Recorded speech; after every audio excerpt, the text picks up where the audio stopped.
Shout out to the boys. Y'all just ran out of time. It was a really good game. I told you I wasn't going to be here in class today, so you've got a lot of work to do. And if we just follow along as the steps I've got for you here, you should be able to get it done. Remember, we're working on the toy for the cerebral palsy, the CP child. So let me play a little video here that will show you again kind of what we're looking for.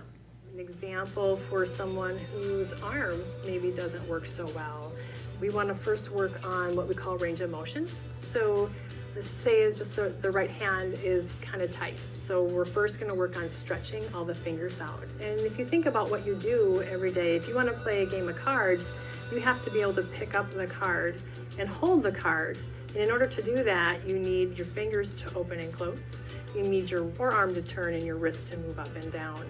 So if you can't do that and you're stuck like this, or you can't figure out how to pick up the card, that's what we need to work on so that they can participate, or a young child can participate with games like their friends.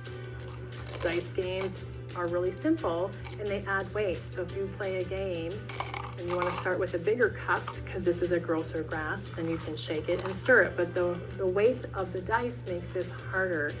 Maybe you start with 10 dice, or maybe you start with 1, and then you advance to more so that it weighs more over time. Eventually, if they're getting really good, a child is really good at that, go to a smaller cup, because then it's a smaller grasp and it requires a different muscle motion, and it'll be harder for them to do. Remember, we're going to be designing a new type of happy cube for CP children who are disabled in half of their body, meaning one of their arms and one of their legs does not work properly.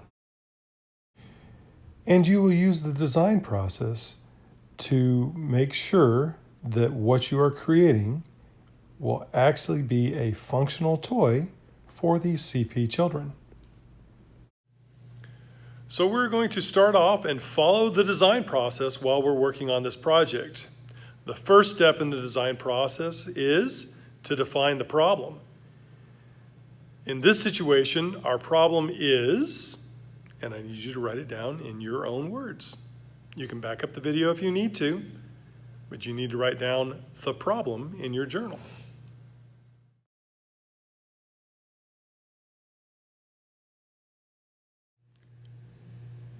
Okay, so you have the problem. Second step in the design process is generating concepts. Generating concepts. Another word for that would be brainstorming. So for the next 5 minutes, Mr. Turner will set a timer. For the next 5 minutes, you and your team will generate concepts on what you could do to solve this problem. You need to write down everything that you and your partners are talking about.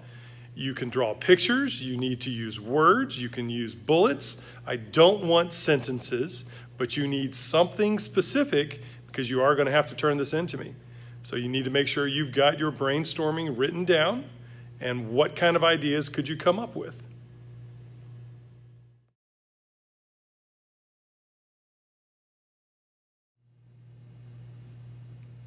Third step in the design process is develop a solution. That means you're going to actually come up with how you're going to solve the problem. You did your brainstorming, you came up with all these genius ideas, and now you're going to start putting it all together so that it can actually be made into something. We're not really going to make it. What I want you to do is I want you to draw a sketch of what it's going to be. This sketch needs to be as realistic as you can get it. You need to all be working on it. Maybe that means one team member is coloring it, the other team member is drawing it, someone else is labeling it, saying what all it is, and you're going to put this onto a poster. Mr. Turner has the posters, and you need to plan this out before you start to draw it. So those plans go in your journal, and that's what you're working on now, those plans in the journal. And then they'll go into the poster on the next step. So you are now putting your ideas and developing your solution. What is that poster going to look like?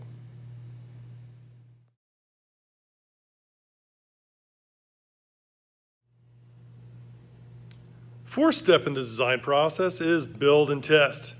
For us in this project, we're not going to try to build this whole thing, the new idea that you've got. First off, I don't have the equipment, I don't have the supplies, so what we're going to do is we're going to do it on a poster.